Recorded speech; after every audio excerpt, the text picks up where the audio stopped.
Welcome to the Regulation Podcast from the Institute of Regulation. My name is Marcel Bou, Chair of the Institute and a regulator myself. This podcast focuses on an issue that every regulator grapples with, and one that politicians and the public have a view on too, which is this: how do you know whether there is too much regulation or too little? And how do regulators get the balance right? To discuss this with us, we have a senior former regulator who has also thought about and published on public administration to much acclaim. Martin Stanley was a senior civil servant in the business department before becoming the director of what is now the Better Regulation Executive. He then became chief executive of the Postal Regulator, now part of Ofcom, and then chief executive of the Competition Commission, now part of the Competition and Markets Authority. So he has a wide experience of regulatory theory and practice on the economic and business side that complements my background regulating MPs' health, equality and financial services.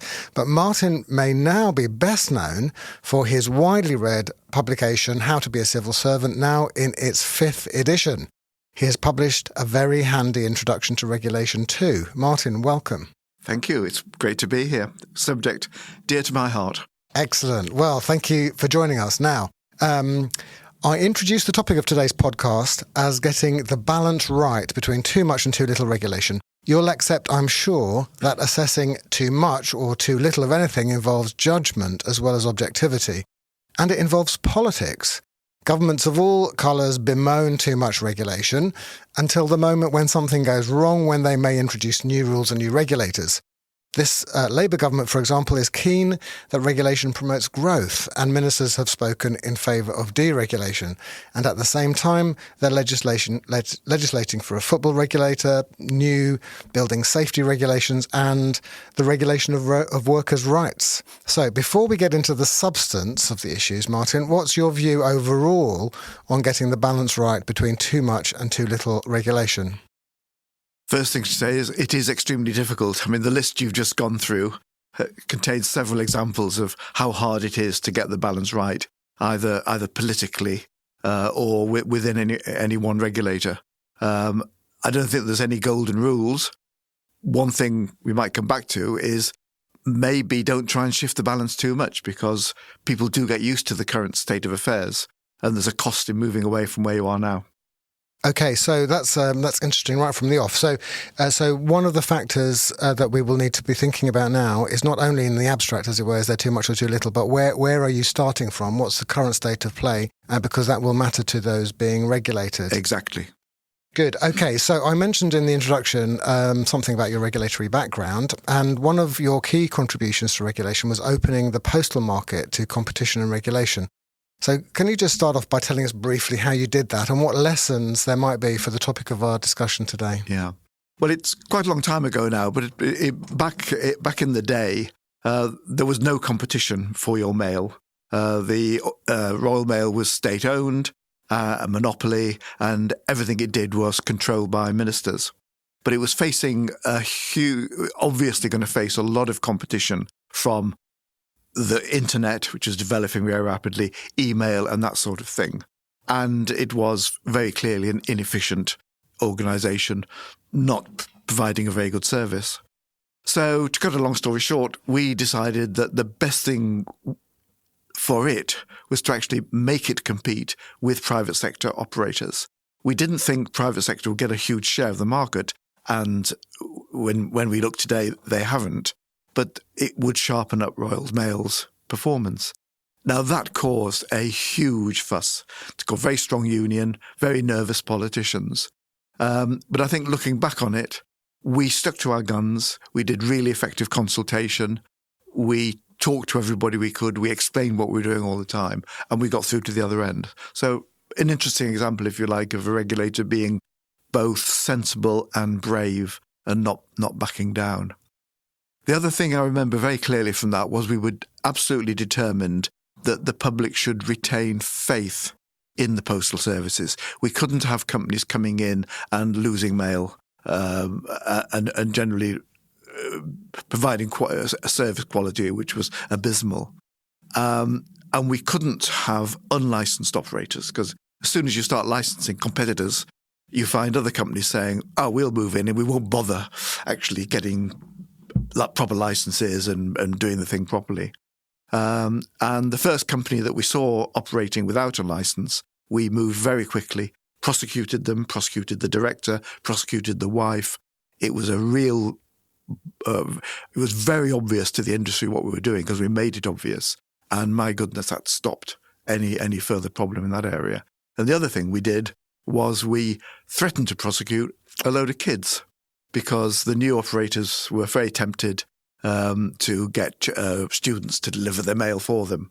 Of course, students, when they got bored or ran out of time, would just dump the mail in the local skip, much to the annoyance of the people that saw them doing it. And again, we actually obviously didn't take them to court. We understood, but we made a great point of threatening the companies. And again, that problem died as quickly as we saw it. So I offer those two things as fair but strong regulation. Excellent. Well, that's a really interesting example of starting regulation from scratch and setting the tone. That's what I'm hearing. Absolutely. Setting the tone for the market and those people who want to work to play in the market, as it were, so that they know that they've got to play by the rules. Exactly. Very interesting. Good. Okay. Well, that's helpful context for the topic on getting the balance right between too much and too little. So let's focus first on the too much side of the equation. And when people talk about too much regulation, they cite examples of constraints on business, allegations of bureaucracy and red tape, maybe laws that were passed decades ago and haven't been updated. So how would you define too much regulation? I think, again, it's very hard to define it in the abstract. When ministers, politicians are thinking about regulating, I think one thing I would say to them is consider whether society itself or the market will not actually provide a better outcome than setting up a new office and a load of civil servants and so on to organise it. Antisocial behaviour, yes, it's very tempting to have regulations and new laws and new crimes, but society might actually sort it out for itself. One interesting example at the moment might be all the e-bikes that are lying around London streets and many other city streets, driving along pavements and so on. They're a real problem. I will be interested to see whether actually societal pressure gets people to be better behaved over a year or two. That would be so much better than actually having a regulator and lots of new laws and so on, and then people enforcing them and getting very fussed when they're not enforced and so on. So that's one example I would offer. More generally, you have to consider when you're introducing regulation the cost of regulation, the burden of regulation. It's always tempting to do a bit more because it seems at one level to be, you get a benefit from it. Better, more people caught, more people informed, more people educated, and so on. But every bit of bureaucracy adds a cost to the private sector, to charities, to small firms, and they struggle. And actually, you're doing damage. So getting that balance right is terribly difficult. And in general, as you can tell from my tone, I caution against it. Of course, lots of regulation is necessary, but best think twice or thrice before going down that road. So, cautious about introducing new rules because, as we know, once you've introduced a rule, then it generates a whole load of bureaucracy and time and people and cost, and also it's quite hard to undo in due course. So that's a good lesson. So you're saying basically, let's see whether society, the market, can regulate itself to a degree. Absolutely. Before you move in. Yeah. And the example of e-bikes is an interesting one, because having somebody on the street corners, as it were, stopping people from cycling on pavements, yes. It would be quite a big deal. Very intrusive. Absolutely. Yeah. And in other areas too, we do have a lot of regulation these days that are protecting children's health and safety, our own health and safety. to somebody of my generation, they appear quite intrusive and over the top, treating everybody like snowflakes, as we read in the papers. And yet you look at the statistics and so many fewer kids go into hospital. Road deaths way down compared with when I was a kid or a young adult. I can't possibly say where the balance should be in any one area. But I think you need the people setting regulatory policies within regulators themselves and outside, just thinking very carefully about these things and being very aware of the wider reaction of society. Okay, so that's a really good cautionary message. There are tools that are in existence like these regulatory impact assessments that have been designed to encourage policymakers to think about the cost of regulation before they're implemented. Do you think they're good tools? I think they are. I was way back chief executive of the Better Regulation Executive, and impact assessments were our thing. We didn't invent them, but we inherited them, improved them. There is a real danger that you can have too many bells and whistles and decorations on them and lose track of the fundamental issue in any regulation, which is the sort of issue we've just discussed. But if they're carefully drafted, carefully designed, absolutely vital. The real question is, will ministers listen to them? Well, when there's a call for something to be done, then sometimes something just needs to be done, regardless of the potential costs. Absolutely. One little hobby horse of mine is that the one organisation that, as far as I'm aware, is pretty much exempt from carrying out regulatory impact assessments is the Treasury and taxation and all the things they're responsible for. And some of the really silliest regulations in recent years and taxes in recent years have come out of the Treasury. And oh my goodness, they could have done with some regulatory impact assessments. Well, that's interesting. So would you want a regulatory supervisor for the Treasury to require them to do that? Well, every other department is required to do it. There is as we've seen with inheritance tax for farmers. That really would have been better if it had been consulted on to some extent. There probably, how do I know, but from what I read, there were probably better ways of achieving the same objective instead of just announcing it as a fait accompli. Well, that's a hobby horse of mine. Well, interesting point. I'll be interested in others' views on this, listening to this. Okay, so we've had a think about the too much regulation side of the equation. What about the too little side? Places where there might be arguably too little regulation or maybe too little regulatory enforcement. I don't know what you think and other examples you might want to draw to our attention. Yeah. The obvious examples of poor enforcement, Grenfell Tower, sewage discharges maybe from controlled by Ofwat or maybe not controlled by Ofwat. Harold Shipman wasn't caught quickly enough by the medical regulator.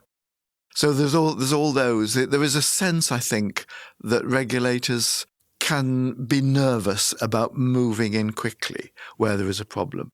Nervous they're sort of going to upset somebody by rolling up their sleeves and getting involved in something that might be going wrong. And then, of course, there's areas like one of the really biggest regulatory disaster in recent decades must have been the 2008 financial crisis, which was surely due to overlight regulation, very much encouraged by ministers, but actually accepted by the financial services regulators. It's cost trillions and was a huge mistake. So yeah, if and when you decide regulation is necessary, as it so often is, and as those examples show it is, you're not going to stop regulating doctors. You're not going to stop regulating the financial service industry. Do it with spirit, do it with energy, and do it with with a willingness to upset people. Yeah, which comes back to your postal example earlier on. Already we've seen here that this is far from straightforward. There are areas where regulation, in the example of e-bikes, might be excessive. And other cases where something bad has happened, financial crash, a doctor who's guilty of malpractice, etc., Grenfell, obviously, where, it's possible after the event to say, well, where was the regulator? They should have been moving faster, firmer, harder. Yeah. And this is all, therefore, about judgment.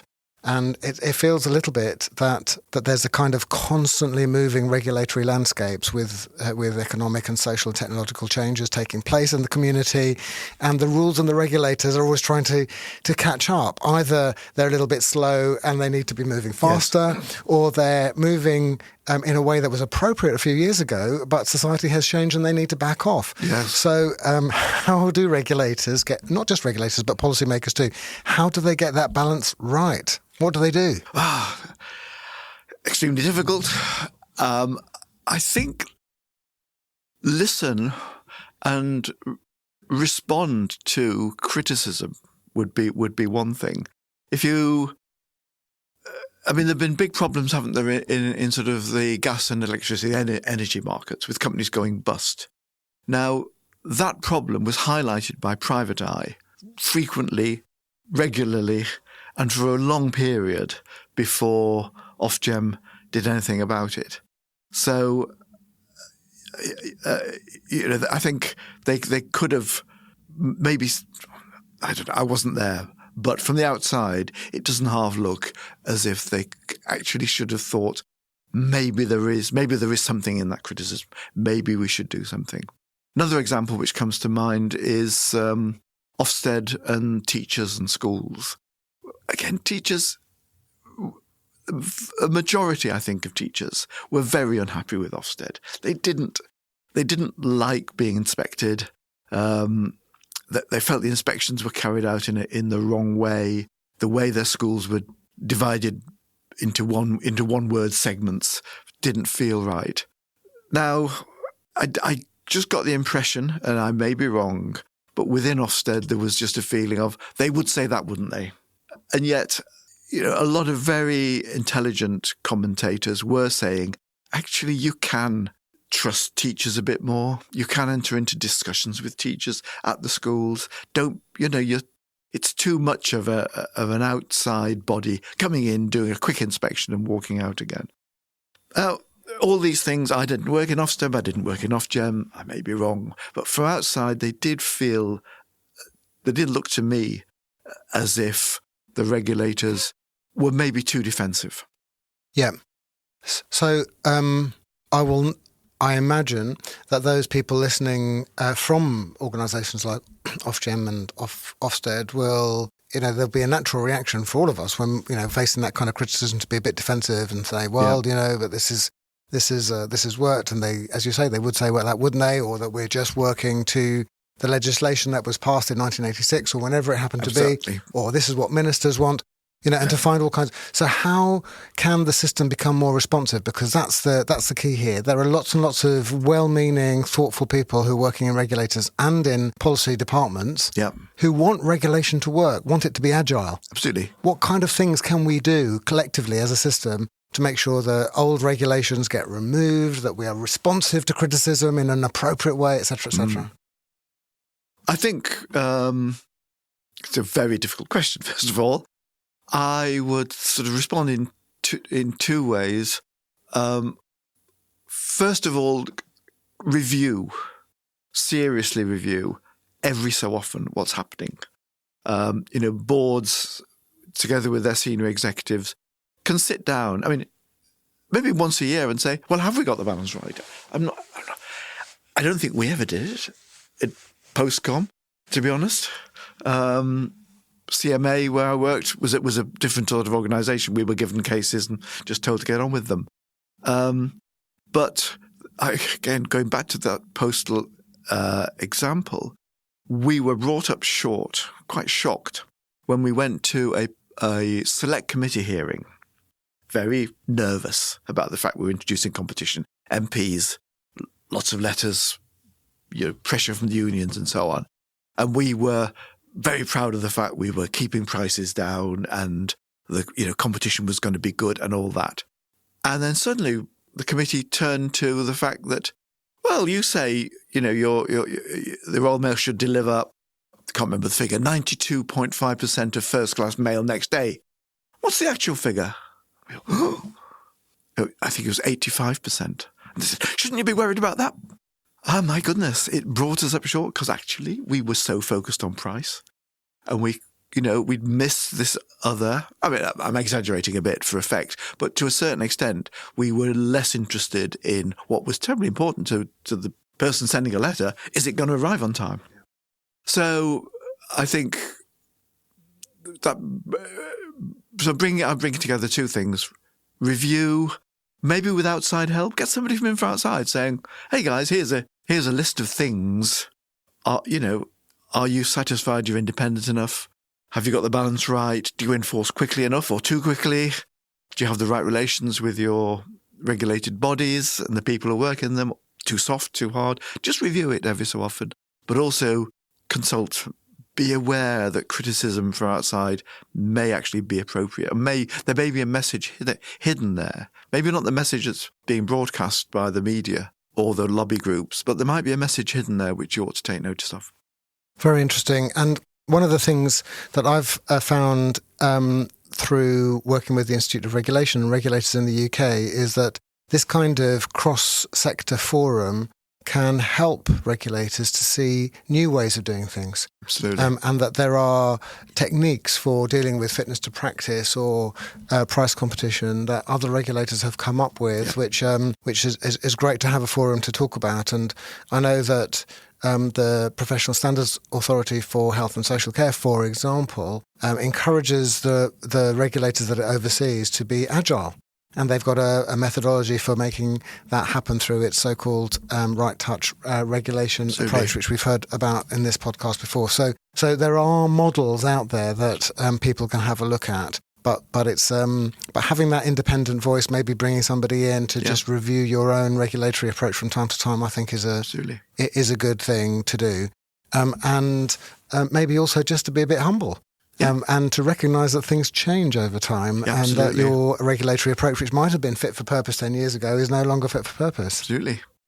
And then this brings me on to this, the massive technological changes that are taking place now, and these kind of national organisations like Meta and X and social media platforms, all the rest of it, who sometimes feel beyond regulatory scrutiny.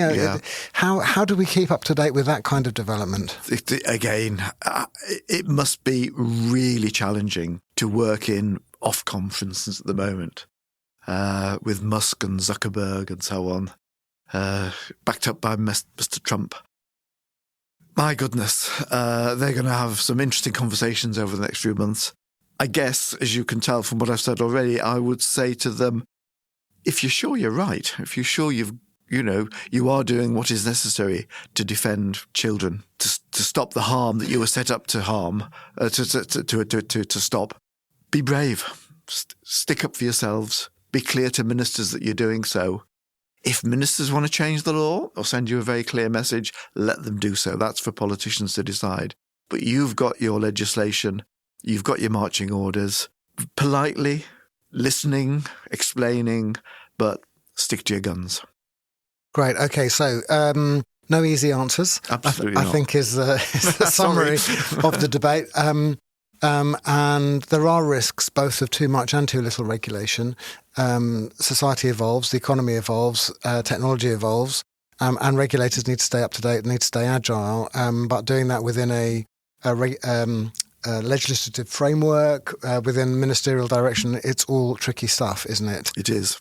So in terms of hints and tips that we want to leave people with, we've said maybe bring in an independent pair of eyes. Yep. And make sure that you're listening to feedback, even if it's uncomfortable. Absolutely. And your reaction is to be defensive. Especially if it's uncomfortable. Exactly. Look to good practice elsewhere. Obviously, the Institute of Regulation is one. I'll come on to your own websites in a moment. What other tips would you give people when they're thinking about how do I make sure my regulatory framework is appropriate for today? I at the risk of repeating what I've said already, just get out of the office, meet other people, travel internationally, I would say, even though, it might cost a bit. Regulators elsewhere in Europe and in the States and elsewhere in the world, they're grappling with absolutely the same problems as you. And they've probably, got some ideas which might not have occurred to you about how to cope with these things. But actually, I can't really offer much more than talk to people, network, consult.